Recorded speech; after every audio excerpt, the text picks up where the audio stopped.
신약 성경 히브리서 2장 9절부터 18절까지 함께 받들어 읽습니다.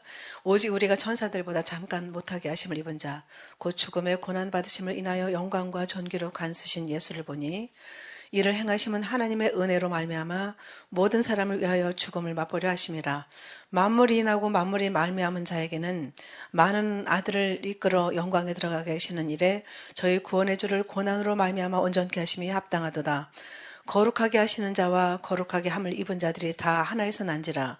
그러므로 형제라 부르시기를 부끄러워하니 하시고 이르시되 내가 주의 이름을 내 형제들에게 선포하고 내가 주를 교회 중에서 찬송하리라 하셨으며 또다시 내가 그를 의지하리라 하시고 또다시 볼지어다 나와 및 하나님께서 내게 주신 자녀라 하셨으니 자녀들은 혈육에 함께 속하였음에 그도 또한 한 모양으로 혈육에 함께 속하심은 사망으로 말미암아 사망의 세력을 잡은 자 곧 마귀를 없이 하시며 또 죽기를 무서움으로 일생에 매여 종노릇하는 모든 자들을 도와주려 하심이니 이는 실로 천사들을 붙들어 주려 하심이 아니요 오직 아브라함의 자손을 붙들어 주려 하심이라.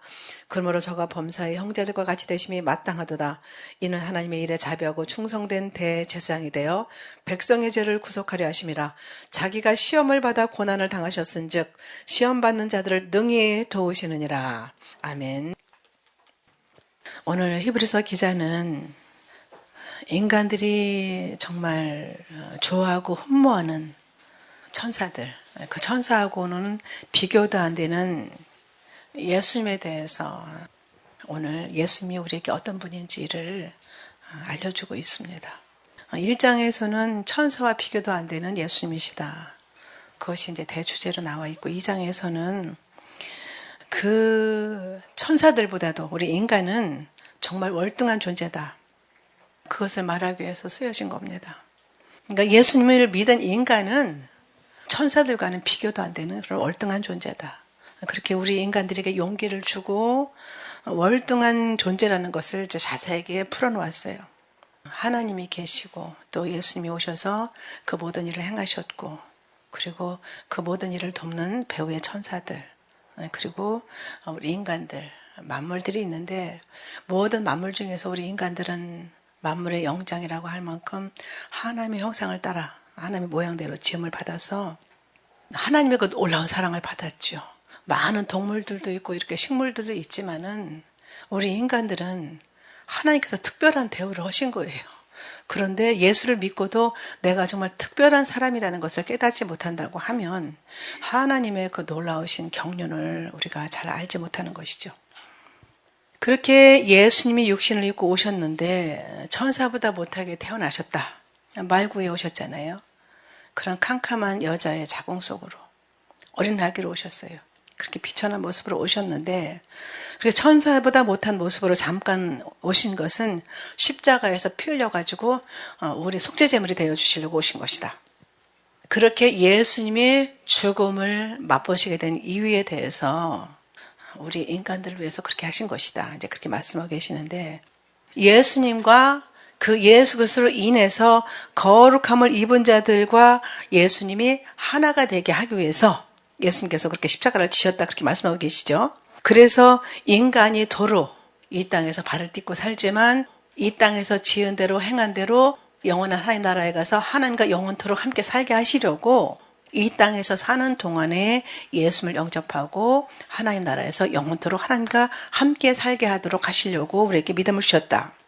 원래는 우리가 아담과 하와가 죄를 지은 이후로 하나님과 단절돼서 하나님과는 상관이 없는 그런 사람들이 되었지만은 하나님께서는 아담과 하와가 범죄한 후로 예수님이 오실 길을 열어놓으셨고 오히려 그 사단의 유혹에 빠져서 미혹에 빠져서 죄를 지었지만은 오히려 하나님께서 친히 이 땅에 오셔가지고 영생의 길을 여는 그런 장으로 하나님께서 그것을 사용하신 것을 우리가 알 수가 있습니다.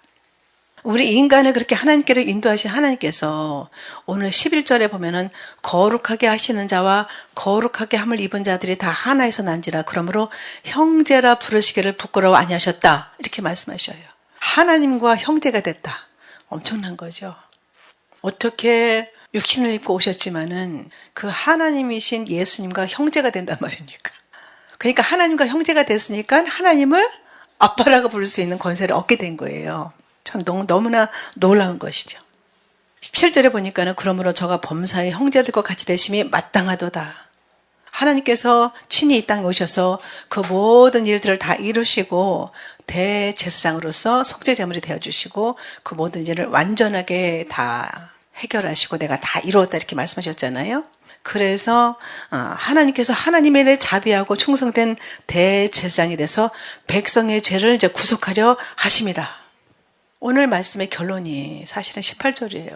자기가 시험을 받아 고난을 당하셨은즉 시험받는 자들을 능히 도우시느니라. 얼마나 우리에게 힘이 되는 말씀인지. 더군다나 이렇게 미쳐 돌아가는 세상, 하나님을 대적하는 것들이 가득한 세상 가운데서 예수님께서 시험을 받아 고난을 당하셨은즉 시험받는 자들을, 이 땅에서 고난을 당하는 자들을 넉넉히 능히 도우신다라고 그렇게 말씀하고 계시는 것입니다. 평생 죽음에 매여 두려워하는 인간을 자유롭게 하기 위해서 오셨는데, 그래서 인간이 자유롭게 되니까는 다시 하나님께로 가게 돼서 하나님과 영원히 더불어 살게 하신 것. 그러니까는 우리 인간은 정말 대단한 존재라는 거예요.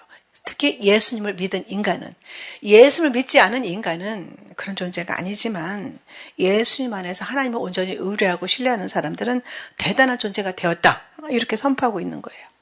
그러니까 예수님의 십자가의 죽음이 우리에게 어떤 의미가 있는지 짚어보고 믿음으로 그 예수님을 늘 생각하면서 그 예수님을 따르고 순종하고 예수님 안에서 사는 것, 이제 그것을 신앙생활이라고 할 수 있죠. 그러니까 십자가 죽음은 무엇을 의미하는지, 그것을 성경에서는 두 가지로 크게 나눠볼 수가 있어요. 요한복음 1장 29절에 보면은 예수님을 세상 죄를 지고 가는 하나님의 어린 양이로다, 이렇게 세례 요한을 통해서 말씀하셨죠.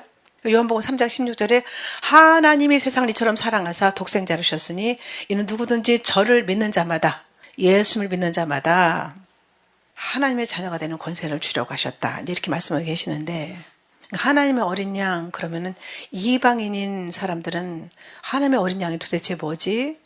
이렇게 잘 못 알아들을 수가 있지만은 유대인들은 조상 때부터 계속해서 짐승 제사를 지내고 왔기 때문에 하나님의 어린 양이라는 말을 잘 알아들었어요. 그래서 유대인들은 내 죄를 대신해서 죽을 양이 오셨구나, 그 말을 밝게 알아들은 사람들도 있었죠. 그러니까 예수님이 오신 것은 유대인들에게도 구원이 있다는 것을 분명히 말씀해 주고 계시는 거예요. 비록 지금 메시아닉 주들 외에 수많은 사람들이 아직도 메시아를 기다리고 예수님을 영접하지 않았지만 유대인들까지도, 이방인의 충만한 수가 차기까지 그들을 완악하게 하셨지만은 이방인의 수가 다 차고 나서 그들도 다 7년 환란 기간 동안에 돌아오는 그런 기회를 주신 것을 우리는 알고 있습니다. 레위기 그렇게 16장에 하나님의 어린 양에 대해서 설명하고 계시는데, 유대인들은 하나님이 세상을 이처럼 사랑하사 독생자를 주셨다, 세상 죄를 지고 갈 하나님의 어린 양이다. 그러니까는 예수님이 오심은 온 세상 그런 모든 사람들에게 구원이 있다, 이것을 말씀하시고 십자가에서 죽으시려고 예수님 오셨다. 그러면은 예수님께서 십자가에 달리실 때 무엇이 그 십자가에 달렸나? 십자가에서 도대체 무엇이 해결이 되었나? 이것을 우리가 생각하고 그것을 알고 예수님을 믿는 것은 아주 중요합니다. 십자가에서 눈으로 볼 때는 예수님이 달린 거죠. 가시관에 못 박히시고 물과 피를 다 흘려 죽으시고, 죽으셨는데도 확인 사살해서 옆구리를 다시 찔러가지고 물과 피가 다 흘러나오고, 그렇게 예수님께서 참혹하게 십자가형을 받으시고 죽으셨는데, 십자가에서 죽으신 것은 율법의 저주를 십자가에 쾅쾅 못 박은 거예요. 율법으로는 죄를 깨닫고, 율법으로는 우리가 하나님께 나갈 수 없다는 것을 깨닫고, 율법의 모든 것을 지키려고 했던 그 당시 서기관들, 바리새인들, 사두개인들, 제사장들, 그들은 예수님을 필요로 하지 않았고 예수님을 영접하지도 않았고 율법을 지켜서 또 선을 행해서 구제를 행해서 하나님께로 나가려고 그렇게 발버둥을 쳤을 때 예수님께서는 그런 상황을 이 뱀들아, 이 독사의 새끼들아, 회칠한 무덤들아, 이렇게 말씀하셨거든요. 선지자들을 통해서 보낼 것이다 하신 예수님이 막상 오셨는데 예수님을 알아보지 못했어요. 율법은 한 가지만 어겨도 죽을 수밖에 없는 그런 법인데 사망이 왕노릇하는 법이잖아요. 율법이. 그러니까 율법과 더불어서 사망이 동시에 그렇게 역사하는 법이 율법인데 그러니까 율법은 지킬 수 없습니다. 나는 절대로 율법을 지킬 수가 없습니다. 613가지를 어떻게 지키겠어요? 그렇게 지킬 수가 없다라고 고백하게 하려고 예수님께서 십자가에서 죽으신 거예요. 그리고 율법의 저주에서 풀어주신 것이죠. 그러니까 하나님의 용서와 그 사랑을 기다리게 한 법, 그 율법을 인간들에게 지키라고 준 법이 아니라 하나님께로 인도하는 몽학선생, 가정교사다 이렇게 말씀하고 계시죠. 그렇게 율법의 저주를 십자가에 쾅쾅 스스로 못 박혀서 죽으셨어요. 요한복음 3장 16절을 통해서 하나님의 세상을 이처럼 사랑하사 독생자를 주셨으니 그 말씀을 통해서 십자가에서 우리의 죄가 달린 것을 우리가 알 수 있죠. 민수기 21장에 보면은 이스라엘 백성들이 그렇게 다 죽어갈 때, 연병으로 죽어갈 때, 죄악으로 인해서 죽어갈 때 모세에게 노뱀을 만들어서 장대에 걸어라. 그리고 죽어가는 사람마다 그 노뱀을 쳐다보면은 살 것이다. 그렇게 말씀하신 대로 노뱀을 쳐다본 적 살았죠. 그러니까 요한복음 3장 16절 말씀은 예수님을 그렇게 속죄제물을 우리에게 주셨는데 그렇게 말씀하시는데 베드로전서 2장 24절에 보면은 친히 나무에 달려 그 몸으로 우리 죄를 담당하셨으니 이는 우리로 죄에 대해서 죽고 의에 대해서 살게 하려 함이라. 저가 채찍에 맞음으로 너희는 나음을 얻었나니 이렇게 말씀하셔요. 그러니까 예수님 육체가 십자가에 달리셨어요. 그러나 눈에 보이지 않지만은 이제 율법의 저주와 우리의 모든 죄가 이제 십자가에 달려버린 거죠.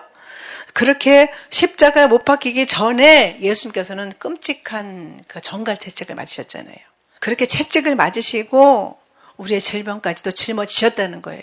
그러니까 우리가 사실은 아프고 고통당하는 것이 하나님의 뜻이 아니에요. 우리가 질병도 앓을 수 있고 여러 가지 육신의 질고로 고통도 당할 수 있지만은 예수님께서 그렇게 죽으시기 전에 이미 정갈 채찍을 맞으심으로 채찍에 맞으므로 우리가 나음을 입었다고 말씀하셨으니까는 하나님께서 우리에게 바라시는 것은 우리가 질고로 고통 당하는 거예요? 아니에요? 아니에요. 그래서 우리가 병하고 친하게 지내면 안 돼요.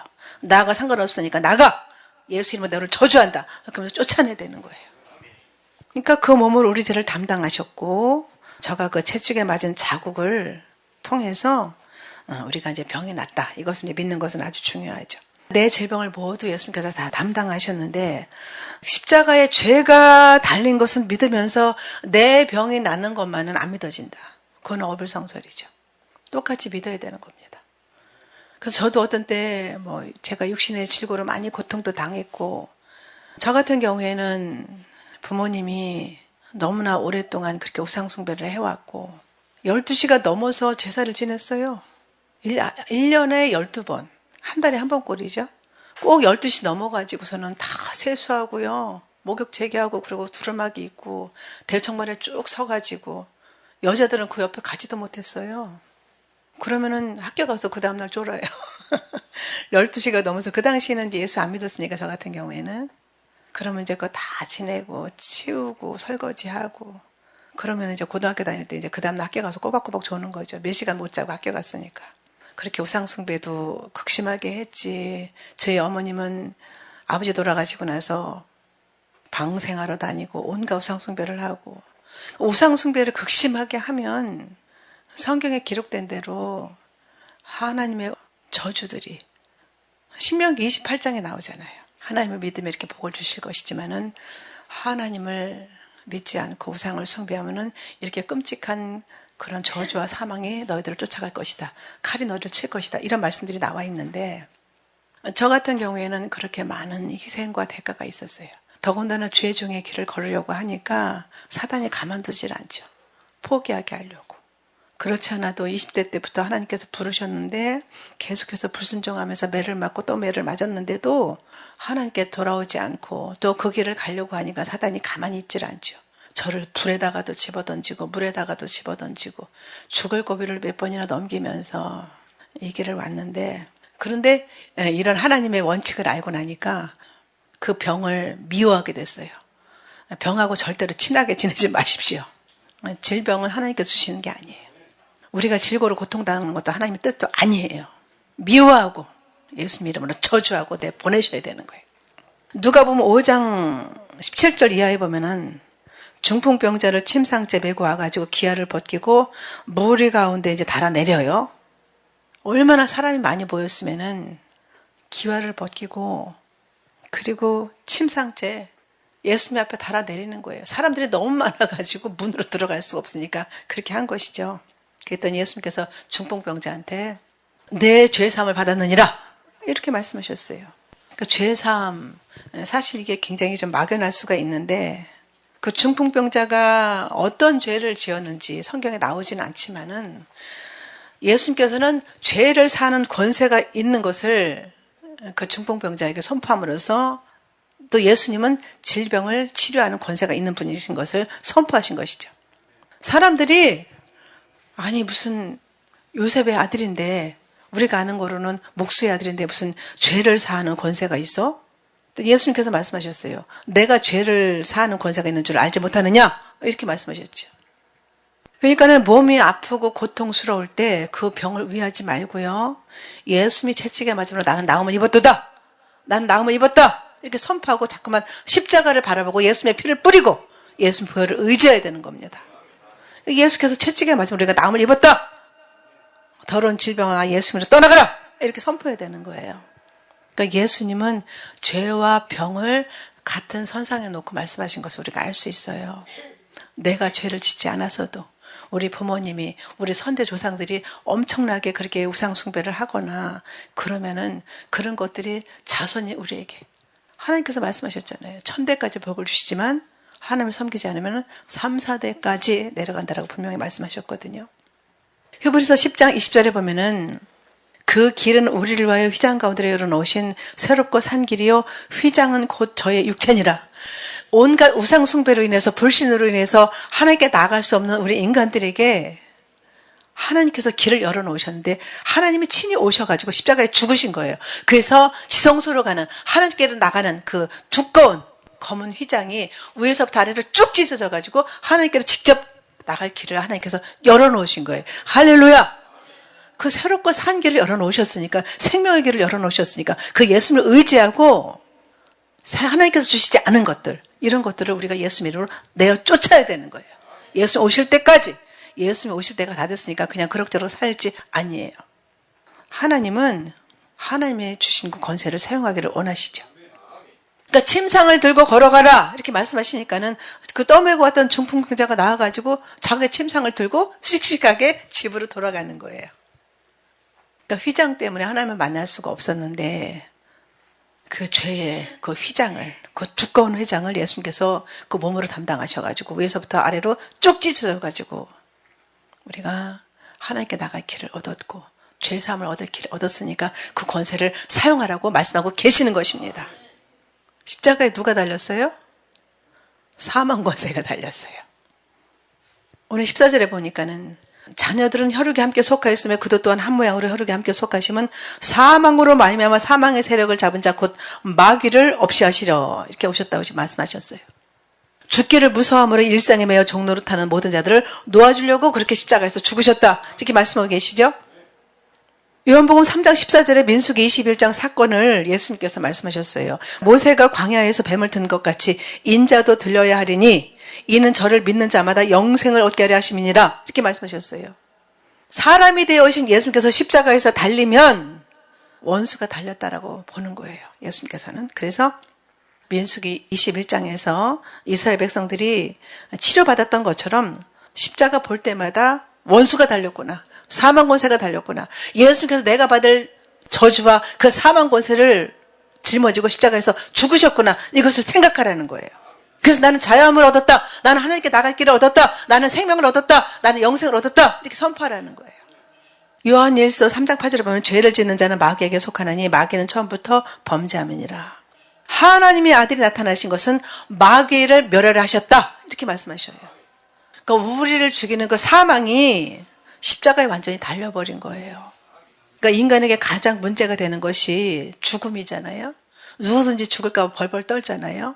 그 사망 권세가 달려버렸으니까는 우리가 각자 평안을 누리게 된 줄 믿습니다. 그러니까 문제될 것이 뭐가 그렇게 많아요. 사망 권세까지 하나님께서 다 담당하시고 다 해결하셨는데 우리가 지금 잠시 잠깐 여러 가지 문제가 있다고 해서 그것에 매여가지고 코가 빠져가지고 그럴 필요가 없다는 거예요. 자기가 시험을 받아 고난을 당하셨은즉 시험 받는 자들을 능히 넉넉히 도우시느니라 이렇게 말씀하고 계셔요. 그러니까 죄로 인한 하나님의 저주가 우리에게 떨어질 것을 예수님께서 몸으로 다 담당하셨고 인간의 죄를 십자가에서 다 해결하셨으니까는 이제 마귀는 꼴먹은 벙어리가 됐잖아요. 물론 하나님께서 오실 때까지 예수님께서 오실 때까지 그들에게 지금 권세를 허락해서 그들이 지금 최후 발악을 하고 있지만 걔네들은 이미 사형이 언도가 됐고 십자가에서 죽으실 때 사형 언도가 됐고 사형 집회만 남았어요. 그러니까 우리는 하나님 안에서 그런 모든 불합한 것들을 끌어안고 살 필요가 없게 됐다라고 말씀하고 계시는 거예요. 그러니까 마귀가 십자가 예수님을 못 박아 죽게 했지만은 거기에 마귀가 달린 거나 똑같은 거예요. 그래서 그 죄의 삭은 사망이니까 죄를 지은 자마다 죽을 수밖에 없었지만은 그 죄가 예수님께서 다 담당하셔가지고 없어져 버렸으니까는 사망 권세가 이제 효력이 없어지고 십자가에서 율법의 저주가 달리고 죄가 달리고 사망이 달렸어요. 그러니까는 예수님 한 분이 십자가에 달려 버리시니까는 그런 것들이 다 없어져 버린 거예요. 그래서 우리는 기뻐하고 감사할 수 있는 줄 믿습니다. 지금 괴롭히는 그 사단의 권세는 잠시 잠깐 그렇게 허락하신 것 뿐이에요. 우리 옥상에 보면 피레침이 있습니다. 피레침은 45도 각도 내 그 벼락에 떨어지는 것을 다 흡수하잖아요. 예수님께서 인간들의 온갖 죄를 자신이 저주를 받아가지고 다 해결하신 거예요. 피레침 역할을 하신 거예요. 할렐루야! 그래서 우리 인간은 이제 저주받을 길이 없어진 거예요. 믿는 사람들은 저주받을 수가 없어요. 그래서 로마서 8장 1절에 뭐라고 말씀하셔요? 그리스도 예수 안에 자에게는 결코 정죄함이 없나니 이는 그리스도 예수 안에는 생명의 성령의 법이 죄와 사망의 법이 너를 해방하였다. 이렇게 말씀하고 계십니다. 할렐루야! 그러니까는 예수님의 그 용서의 크기를 알면 죄에서 자유롭게 되는 겁니다. 우리가 더러 죄를 지을 수도 있고 불신할 수도 있고 여러 가지 그런 온갖 미혹 가운데 빠질 수도 있지만 빨리 돌이키고 예수님의 피를 의지하고 회개하면 되는 거예요. 근데 예수님께서 죽으시기만 했냐? 부활하셨잖아요. 그러니까 예수님이 부활하시고 나니까는 내가 받아야 될 율법의 저주가 달리고 내 죄가 달리고 사망 권세가 그런 죽음이 달렸으니까는 나는 죄에 대해서 자유하고 죽음으로부터 자유하고 나는 자유다. 오 자유 이러고 선포하라는 거예요. 이렇게 자유를 누리고 살아야 되는 것이죠. 그러니까 예수님께서 십자가에서 죽으신 이유가 바로 이 세 가지 때문이고 예수님께서 부활하신 것은 이 세 가지 때문에 그 예수님의 죽으심을 우리에게 보증으로 주신 하나님의 지혜인 거예요. 그래서 고린도전서 1장 23절 이하 보면은 하나님의 지혜다. 어떻게 하나님이 오셔가지고 죽으셔가지고 인간들을 구원해내시고 부활하셔가지고 영생의 길을 열어놓으시고 이 지혜를 세상에 그 어떤 우상 숭배하는 사람들이 우상을 만든 사람들이 어떻게 흉내나 낼 수가 있겠습니까? 그래서 예수님의 부활로 구속을 완성하심으로 하나님 자녀가 되고 예수님의 형제가 돼서 하나님을 아빠라 부를 수 있는 권세를 얻게 된 줄 믿습니다. 그러니까는 우리가 예수님의 십자가 사건으로 하나님 자녀가 되었다는 거, 그 십자가 사건으로 우리가 부모님에게서 태어났지만은 다시 두 번째 태어나가지고 예수님의 십자가 사건으로 두 번째 태어나서 예수님과 형제가 돼가지고 그래서 우리가 영생을 얻고 하나님 나라 갈 날을 지금 소망하고 있는 겁니다. 제가 이제 오골개를 키워봤잖아요. 청개를 키워봤잖아요. 참 그런 걸 키워보니까 하나님의 이 놀라운 이런 것들이 이해가 더 빨리 되더라고요. 저쪽에다가 닭장을 짓고 오골개도 키우고 청개도 키우다가 밭으로 옮겼잖아요. 그리고 얘네들이 이제 그 안에다 그냥 이렇게 놔뒀으니까는 이제 알을 낳아가지고 또 이 알을 품으면은 거기서 병아리가 나와요. 그러니까는 계란이 어미 뱃속에서 뚝 떨어져가지고 세상에 나왔잖아요. 그런데 거기서 또 뭐가 나와요? 병아리가 나오잖아요. 삐약삐약하고 이쁜 병아리가 나오잖아요. 그러니까 다시 한번 태어나가지고 병아리가 되는 것처럼 우리가 예수님 안에서 다시 태어나서 오늘 이렇게 하나님 앞에 있는 줄 믿습니다. 너무 감사한 일이죠. 너무 놀라운 일이죠. 하나님의 지혜가 신묘막측하죠. 그러니까 예수님의 그 피공로로 우리가 하나님 앞에 다시 태어난 거예요. 그러니까 보통 하나님 아버지 뭐 이렇게 부르기보다 주여 주여 하는데 웬만하면 아버지라고 부르는 게 더 좋아요. 뭐 주여 주여도 나쁜 건 아니지만은, 잘못된 것은 아니지만은, 주여는 로드잖아요, 로드. 그러니까 안 믿는 사람들, 우상숭배하는 사람들도 다 주여 불러요. 그러니까 우리는 주여 부르지 말고 아버지, 예수님 이렇게 부르는 것이 더 정확한 거죠. 근데 이제 아버지하고 관계가 별로 안 좋았던 분들이 아버지 이렇게 부르면 그것이 이제 쉽지가 않은데, 제가 이제 전에 주일학교 할 때 어떤 애가 막 울어요. 하나님 우리 아버지라고 했더니 막 울어요. 그래서 왜 울어? 그랬더니 자기는 하나님이 우리 아버지 같으면 안 믿는데요. 선생님, 저는 하나님이 우리 아버지 같다고 그러면 안 믿을래요. 그래서 엉엉 울어요. 그래서 왜 울어? 그랬더니 아버지가 술 먹고 맨날 엄마를 때린대. 그러니까 자기 아버지같이 그렇게 엄마를 때리는 하나님 같으면 아버지 안 믿는데. 그래서 제가 걔 달래느냐고 혼났어요.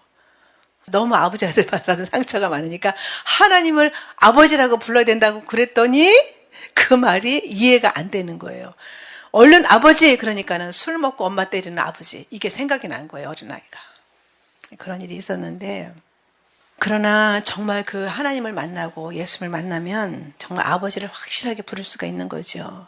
정말 저 처음에 예수 믿었을 때 눈물 콧물을 많이 흘렸거든요. 찬송 부르면서도 매일 울고 성경 보면서도 눈을 흘렸어요. 근데 그 눈물이 어느 날 갑자기 말라버려가지고, 그때 그 눈물이, 그 순수했던 하나님을 향한 그 사랑과 열정이 다시 불일듯 일어나야 되는데, 그러니까 우리가 아버지를 당당하게 부를 수 있는 권세를 허락하신 것은 예수님의 십자가 공로 때문에 하나님을 아버지라고 부를 수 있게 됐다. 예수님이 누구신지를 알면 하나님을 이제 아버지라 부를 수 있는데, 그러니까 예수님이 우리를 형제라고 부르셨기 때문에 히브리서 2장에서 3장으로 넘어가면서 히브리서 3장에서는 그 예수를 깊이 생각하라 이렇게 말씀하고 계시거든요. 제가 이제 전철에서 이렇게 애기 엄마들 타잖아요. 애기 엄마들 타고 애기가 얼마나 이뻐요. 나이가 드니까 애기들이 그렇게 예쁘더라고요. 근데 이제 엄마가 옆에 앉아 있어요. 근데 이제 말을 하는 애기들, 이제 4살, 5살 된 애기한테. 엄마 아니지? 아니, 우리 엄마래. 엄마 아니잖아. 나중에 울면서 아니래, 우리 엄마래. 그 애기가 엄마가 자기가 낳은 거 봤어요? 못 봤어요? 못 봤잖아요. 못 봤어도 엄마인 거 알아요. 그죠? 그런 거랑 똑같은 거죠.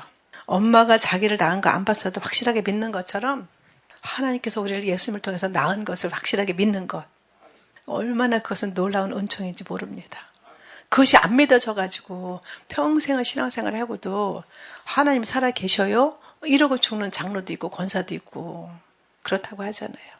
그러니까 애기처럼 그렇게 하나님 아버지를 완전히 믿고 신뢰하는 것, 그것이 우리의 신앙생활인데, 하나님의 아버지라는 그런 확신이 없으면 우리가 신앙생활하는 게 무슨 의미가 있겠어요. 근데 아버지라는 확신이 있으면은 우리 안에 의심도 없고 불평도 없고 불만도 없고, 아니 어린애가 오늘 저녁에 나 밥 줄 거예요? 내일은요? 모레는요? 나 밥 줄 거예요? 나 학교 보내줄 거예요? 이런 거 어린애가 걱정하는 거 봤어요? 걱정 안 하잖아요. 우리 엄마가 오늘도 밥 주고 내일도 밥 주고 나 재워주고 씻겨주고 학교도 보내주고 온갖 필요한 것들을 다 미리 챙겨주고 줄 것을 다 알잖아요. 우리가 하나님을 그렇게 의뢰한다고 하면 걱정할 것이 무엇이 있겠어요? 할렐루야! 우리가 단지 믿음이 없는 것 뿐이죠. 하나님 안에서 해결 안 되는 건 없는 겁니다. 그래서 여호와께 능치 못한 일이 있겠느냐? 이렇게 말씀하고 계시는 것이죠. 마태복음 7장 9절부터 11절까지, 누가 보면 11장 11절 12절에 보면은 너희가 악해도 자식에게 떡을 달라고 하는데 돌을 주면, 또 생선을 달라는데 뱀을 줄 사람이 있느냐? 하물며 하늘에 계신 아버지께서 좋은 것을 주지 않겠느냐? 이렇게 말씀하셨어요. 그러니까 우리 염려할 거 없다는 거예요. 지금 내가 어려움이 있고 다 사면이 막혀 있다고 할지라도 하나님께서는 우위로 사방에 막혀 있으면 어디로 뚫려 있어요, 문이? 하늘로 뚫려 있으니까 하늘을 쳐다보면 되는 거예요. 할렐루야! 긍정적인 마인드가 그토록 중요한 것이죠. 그러니까는 나는 내 아버지만 믿고 산다, 이 생각만 있으면 무슨 원망이 있을 것이며 무슨 불평이 있을 것이며 무슨 근심이 있겠어요. 그러니까 사람은 믿을 수 없어도 나는 내 아버지를 믿고 산다, 그 하늘의 능력을 우리 모두가 다 누리기를 하나님께서는 원하고 계십니다. 나는 하나님의 자녀니까 나를 통해서 하나님의 능력이 나타나고 나를 통해서 하나님의 권세가 나타나고 하나님께서 영광을 받으셔야 되니까. 그러니까 하나님 내 아버지시니까 하나님 영광을 돌리기를 원합니다. 이렇게 당당하게 살고 행복하게 살고 하나님 사랑받기를 원해야 되는 거예요. 그러니까 평생 동안을 능력 있게 그렇게 살 수가 있는 것이죠. 저 같은 경우에는 40까지밖에 못 산다고 그래가지고 호적을 개명을 한 건 아니지만은 이름까지 바꿔주고, 물론 병약해가지고서는 늘 병원에 엄마가 업고 가고 그랬던 기억은 나는데, 초등학교 1학년 때 학교를 갔는데 6학년짜리 언니가, 둘째 언니가 저를 업고 제 바로 위에 언니가 가방 3개 들고 질질질질 끌고 그러고 학교를 갔어요. 귀는 안 들려가지고 선생님 말은 안 들리고 그렇게 병약하고 그렇게 질고를 많이 겪었지만은 그때는 예수님을 몰랐고 예수님을 아예 믿지도 않는 그런 불신 집안이었고 우상숭배하는 그런 집안이었고, 근데 지금 저는 예수님을 믿는 게 너무 행복합니다. 할렐루야. 여러분들 행복하십니까? 행복해야 되는 거예요. 당연히. 누구 때문에? 예수님 때문에. 예수님 때문에 그렇게 행복하게 살기를 하나님께서는 원하고 계시는 것입니다. 그러니까 하나님을 아버지라고 부르는 사람에게는 지극히 그런 것들이 당연한 거예요. 요한복음 3장 6절에 보면은 육체로 난 것은 육이고 부모님에서 태어난 것을 말하는 것이죠. 성령으로 난 것은 영이다. 그러니까 예수님으로 다시 태어난 것, 하나님의 아버지라 부를 수 있는 권세를 주신 것, 그러니까 예수님을 통해서 우리는 위로부터 난 줄 믿습니다. 위로부터 났으면은 위의 것을 찾으라고 말씀하고 계시죠. 고로새서 기자를 통해서. 그러니까 내가 하나님께로부터 새롭게 태어난 자라는 것을 깨닫는 것은 아주 중요해요. 우리 집은 어디요? 고양시요. 우리 집은 어디요? 오산. 아니에요. 우리 집은 어디예요? 천국입니다. 박 목사님이 이렇게 위로 대답을 못하고 저 뒤에서 손을 이렇게 했어요. 하나님 나라가 우리 갈 고향이에요. 우리는 지금 나그네와 행인 같은 그런 삶을 살고 있는 겁니다. 우리가 비록 육신은 땅을 딛고 살아도 우리가 갈 고향이 있잖아요. 본향이 있잖아요. 그러니까 얼마나 감사해요. 그래서 하나님을 만난, 하나님을 아버지라고 부를 수 있는 사람들은 사망 권세와 상관없이 우리 집을 바라보며 살 수가 있는 겁니다. 요한복음 14장 1절 2절에 말씀하시잖아요. 내가 너희로서 처소로 예배하러 가노니 가서 너희로서 처소로 예배하면 내가 다시 와서 너희를 내게로 영접하여 나 있는 곳에 너희도 있게 하리라. 할렐루야. 처소를 다 예배하시고 데리러 오실 줄 믿습니다. 저는 그때가 너무 임박하다고 믿어요. 지금 트럼프가 유엔을 탈퇴하고 모든 국제기구를 다 탈퇴하고 새롭게 발족했잖아요. 그리고 쿠시너를 데리고 다니잖아요. 이런 모든 상황들을 통해서 이제는 적그리스도가 등장하고 그리고 예수 오실 때가 임박하다. 다니엘서 9장 27절 말씀이 이루어질 날이 속히 올 것이다.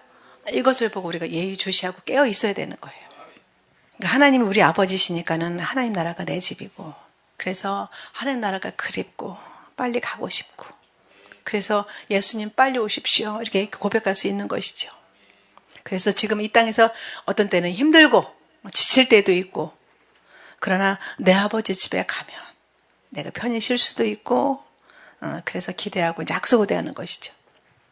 하나님 집에서 영원히 쉴 생각하면서 땅에서 열심히 일하고 하루하루. 그래서 오늘 히브리서 2장은 소망 중에 거한다라고 말씀하고 계시는 겁니다. 내 집에 갈 그날을 설렘으로 기다리다가 드디어 아버지 계신 내 집에 가면 얼마나 감격스러울까.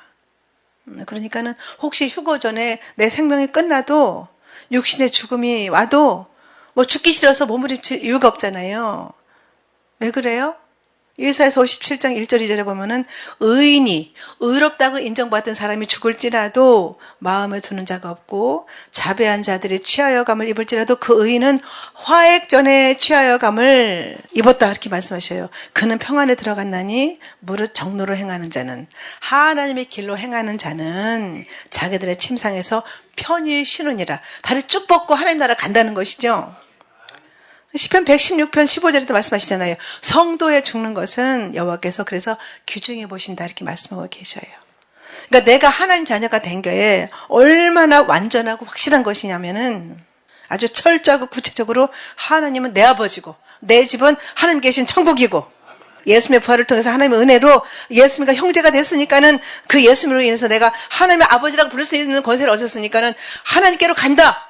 이것을 확실하게 알고 이 땅에서 하루하루 사는 날 동안에 최선을 다하면서 어떻게 하든지 하나님께 영광을 돌리고 어떻게 하든지 하나님 기쁘시게 하는 일에 최선을 다해야 되는 것이죠. 그러니까 이 땅에서 사는 동안에 성령의 능력 안에서 병든 자가 치료되고 일어나서 뛰고 걸어야 되는 거예요. 우리의 소망이 하나님께 있기 때문에. 그러니까 물질도 잘 관리하고 필요한데 여기저기 나눠줄 수 있는 그런 물건도 있어야 되는 것이고. 그러니까 하나님의 그 채우심을 경험하면 아무 걱정이 없어요. 그렇게 우리가 영적인 경험도 하고 영적인 실력도 갖춰서 이 땅에서 사는 동안에 안 믿는 우리 부모 형제들이 저 사람을 보니까는 내 아들을 보니까 내 딸을 보니까 정말 하나님이 살아계시구나. 그것을 그들에게 보여줄 수 있어야 되는 거예요. 저는 팔남매 중에 제일 찌질이거든요. 제 언니들은 엄청 탁월해요. 전부 다. 제 동생들은 더 탁월하고요. 그냥 졸업할 때도 그냥 다 우등상 타고 졸업하고 막 장학금 타고 공부하고 저는 정말 찌질이 중에 찌질이었어요. 근데 가장 먼저 예수 믿어가지고 이렇게 주의 길을 가는데 아니 세상에나 다시 오실 예수님까지 깨닫게 됐으니까는 얼마나 많은 교회들이 있고 많은 성도들이 있지만 예수님 오심에 대해서 모르는 분들이 태반이에요.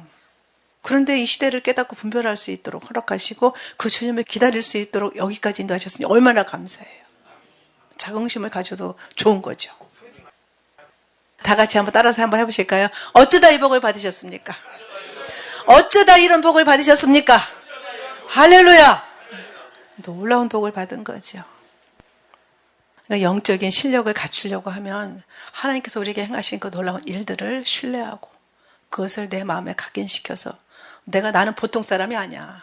나는 천사도 부러워하는 천사도 흠모하는 그런 사람이야. 이러고 살 수가 있는 겁니다. 그러니까 우리는 그저 평범한 사람이 아니에요. 우리는 예수님으로 거듭난 사람이고 하나님 자녀고 예수님과 형제고 예수님과 형제 지간이에요. 그래서 하나님은 내 아버지가 되셨고 우리는 평범한 사람이 아니라 우리 집은 하나님 나라에 있다. 이것을 선포하면서 나는 천사도 흠모하는 사람이다. 이것을 선포하면서 질구랑 싸우고 여러 가지 나를 힘들게 하는 악한 원수들과 싸워서 이겨야 되는 겁니다. 이 땅에 사는 동안에도 하나님 나라를 경험할 수 있는 축복을 받은 자로서 우리가 십자가로 인간을 하나님께서 하나님의 수준으로 끌어올리신 거예요. 할렐루야! 그러니까 우리는 예수님 짤이죠. 천사가 마리아에게 수태고지 했잖아요. 그리고 예수님이 태어나셨어요. 그렇게 예수님이 베들레헴 마유구에 태어났을 때 깜짝 놀랐을 거예요. 아니 어떻게 하나님이 이렇게 비천하게 땅에 오셨을까? 그랬을 것 같아요. 그죠? 그런데 그걸로 끝난 게 아니잖아요. 매 맞고 정갈채찍 그렇게 수도 없이 맞고 침 뱉음 당하고 머리에 가시미 올라간 수고 피 흘리고 죽어버렸잖아요. 아마 천사가 그랬을 거예요. 어떻게 하나님이 이러실 수가 있을까? 아마 천사들이 그랬을 것 같아요. 그런데 사망 권세를 깨뜨리시고 부활하셨잖아요. 그러니까 마침내 승리하셔가지고 우리도 반드시 승리할 수 있는 줄 믿습니다. 그러니까 하나님과 단절된 인간을 다시 하나님 나라를 이끌어 올리신 것. 그래서 우리를 보고 천사가 부럽다 이렇게 흠모하는 겁니다.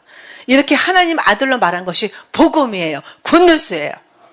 우리는 그래서 천사보다 귀한 존재고 오늘 본문 앞에 보면은 2장 6절부터 8절에 오직 누가 어디 증거하여되 사람이 무엇이 간데 주께 저를 생각하시며 인자가 무엇이 간데 주께 저를 권고하시나이까 저를 잠깐 동안 천사보다 못하게 하시며 그렇게 예수님께서 천사보다 못한 모습으로 잠깐 오셨지만은 십자가로 밝히 승리하시고 정사와 권세를 벗어버리고 영광과 존귀로 간 씌우시고 만물을 그 발 아래 복종케 하셨느니라 이렇게 말씀하셨어요. 만물이 복종하는 그 예수님의 십자가로 천사들을 부리는 영으로 우리를 믿는 자들에게 예수를 믿는 자들에게 보내주신 거예요. 그러니까 예수 믿은 인간은 천사보다 뛰어난 거다. 그래서 결국은 영광과 존귀로 간을 쓰시고 만물이 복종케 되는 그날에 장차 우리가 죽음을 보지 않고 들림받는다 이렇게 말씀하고 계시는 겁니다. 기도하겠습니다. 살아계신 하나님 감사합니다. 예수님께서 시험을 받아 고난을 당하셨은즉 시험 받는 자들을 넉넉히 능히 도우신다라고 말씀하셨사오니 하나님께서 십자가에서 죽으심으로 그 율법의 저주를 담당하시고 사망 권세를 담당하시고 우리의 모든 죄를 담당하시고 마침내 부활하심으로 승리하셔서 우리를 위해서 처소를 예배하면 다시 데리러 오신다 하신 그 말씀을 우리가 기억하고 힘을 내서 앞으로 전진할 수 있도록 도와주시옵소서. 예수님의 십자가 은혜로 하나님과 단절되었던 우리를 하나님의 수준으로 다시 끌어올리신 하나님께 감사와 찬송과 영광을 올려드립니다. 우리가 천사보다 뛰어난 존재로 하나님께서 만드셨고 우리는 다시 오실 예수님을 간절히 기다립니다. 우리에게 영광과 존귀로 관을 씌우시고 우리의 눈에서 눈물을 닦아주시고 곡하는 것이나 아픈 것이나 죽음이 없는 하나님 나라에서 영원토록 내 아버지와 함께 살 소망을 주셨으니 감사를 드립니다. 비천한 우리를 하나님 나라 시민권자로 만들어주시고 우리의 낮은 몸을 예수님의 영광스러운 형체같이 변화시켜서 데려가신다고 약속하셨사오니 소망 중에 날마다 더 하나님과 가까이 동행할 수 있도록 성령께서 친히 인도하여 주시고 그날에 모두 하나님 나라에서 만날 수 있도록 공중 혼자셔서 만날 수 있도록 역사하시고 인도하여 주시옵소서. 곧 오실 만왕의 왕이신 예수님 이름으로 감사하며 기도 올리옵나이다. 아멘. 일어나셔서 찬송 426장 찬송하고 축도로 마치도록 하겠습니다.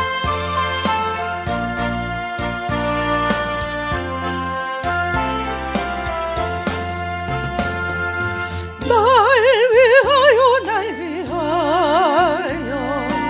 예수 간구하시네. 용님같이 대신하여 중한 고통 당했네.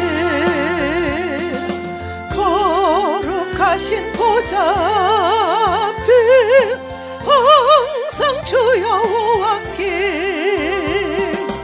나의 죄 사하시기를 쉬지 않고 비시네. 나의 맘에 예수님이 계셔서 빈 영원토록 가득하게 하시네. 내가 천국 가는 동안 오시기를 바라고 새벽부터 저녁까지 기쁜 찬송 능하리. 나의 맘에 예수님이 계셔서 빈 영원토록 가득하게 하시네. 내가 천국 가는 동안 오시기를 바라고 새벽부터 저녁까지 기쁜 찬송들 하리. 날 위하여 예수 간구하시네. 용님같이 대신하여 중한 고통 당했네. 거룩하신 보좌 앞에 항상 주여왔기에 나의 죄 사하시기를 쉬지 않고 비시네. 나의 맘에 예수님이 계셔서 빈 영원토록 가득하게 하시네. 내가 천국 가는 동안 오시기를 바라고 새벽부터 저녁까지 기쁜 찬송들 하리.